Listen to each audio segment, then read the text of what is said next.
3 holes, 3 screws. Doesn't fit because of this. Alright, so this just bolts on with 2 Allen heads again, right down in there. Apparently its only purpose is for this to shield the shaft, the end of the shaft right down in there from the heat from the turbo pipe there. And so now, where'd I leave it? Oh, here. Now the new fuel distributor block will fit. Very good. Okay, this was some nice quick progress. I installed all of the fuel lines with their banjo bolts into the fuel distributor and the lines to and from it. Just kind of set everything in place right now. This hose, I think I'm going to trim it off a 1/4 of an inch or so that this lays down flat. I also just installed the intake sensor. So making progress. I'm a dummy again. I said there were 4 connectors that I didn't know what they were for. They're for the injectors, of course. So it's a lot less that's unknown. This mounts where the distributor was. This plugs into the harness.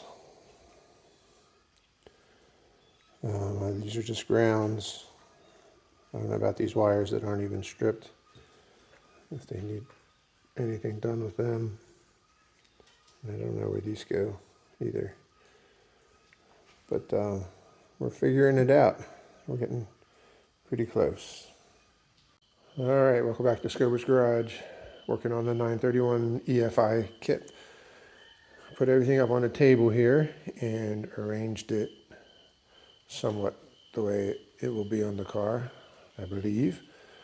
This is definitely the right connector for the trigger wheel sensor because it's got 3 pins instead of 2. So this one, this one, this one, this one, this one, they all have 2 pins.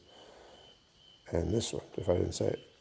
So not exactly sure where the temperature sensor goes or the intake sensor.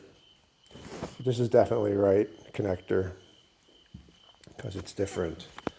And I'm not sure if I showed this before. This fits into where the distributor was. And there's a bolt that fits through this plate, but I'm not quite sure how that all works because the bolt head now lifts the plate off of the base of the coil pack. And then I just realized this morning, because I'm not always the swiftest, that this pulley doesn't have a groove for an AC fan belt, and I'd like to keep the AC on my car, so I may need to wait for another pulley to come. We'll see. I've contacted the maker. And so I think I'm going to just throw these hoses on today. I was going to put the pulley on, but now I don't think I want to do that yet. I may install this as well. Still waiting on a gasket for this rather than using RTV. I think that's about it for this morning. I soaked this in vinegar and it looks a whole lot better now. Per the instructions, you want to tighten this. I had to clean out the threads with a pick, although the vinegar might have done it if I had done the vinegar first. But anyway, you want to cock the connector the way this one is, where the little step out is away from the engine. That's so you can get the plug onto it because it's tight back there. This is on the back of the head. Okay, so as it turns out, this coil pack is different than previous coil packs from the designer. And this one has cross-hatching kind of like this inside there. I didn't video it beforehand, but at any rate, you just have to bust some of those out from inside here for the nut or the head of the bolt that's sticking through there to fit up into the base, so that when I did that, then I could tighten these long bolts up. And so this is ready to install. I also grabbed the very thin washer off at the old distributor. Here, I might cut one, or, you know, I'm probably going to cut one is what I'm probably going to do. Rather than trying to reuse this because it's old, very old, very thin. So that's figured out. The throttle position sensor, I need apparently to disassemble this a little bit. Supposedly if I do that, then there will be mounts to mount the brace on, and then the throttle position sensor itself will sit right on the top here where these threads are flattened off on one side. There you can see it. So that's what will drive the throttle position sensor. I think that's the only update other than the ECU that goes mounted here. Doesn't have a really formal way to mount it. Basically just two-sided foam tape to stick it on there. I may do something else, I don't know. I kind of like the foam idea because it would reduce vibrations getting to the ECU. So we'll see, stay tuned. For right now, I just stuck the old amplifier, I think that is, back there. I'll need to reinstall the auxiliary air valve. So, yeah, I think that's all for now. Thanks for watching. Okay, so come to find out, you need to remove the throttle body, which goes right there, because the throttle position sensor is on the bottom. This is the old one here. And so to do that, you gotta take this out. There's 4 of these Allen bolts, 1 at each corner. There's another big bracket here. There's 2 of them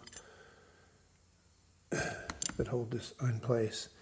And so there is only one way for this plate to go. There's these 2 screws to mount it, one there, one here. And so notice the orientation here, right? There's this kind of leg sticking down towards the orange part. The other way to kind of work it out was there's a flat inside there. And of course on the new one, here, there you can see that. And so this obviously is closed, and when the throttle opens, it goes counterclockwise. So if you make this all sure this is all the way clockwise and push it on, then it aligns with the slots and can then be rotated when the throttle opens. So I am going to hook this up, and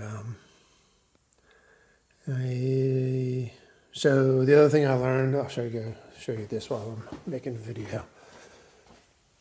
I ran into the problem where the pulley wouldn't pass the sensor down there. And the guy said, don't bend that bracket. Rather, loosen the mounting bolts for the sensor. Mount the pulley first, and then that sensor. And then he said you should space the sensor from the teeth on the wheel with just 1 or at most 2 razor blade thicknesses. So very close to the teeth. So I'm going to loosen the bracket back up, put the pulley on, get it all mounted up, and then position that sensor with a razor blade or 2.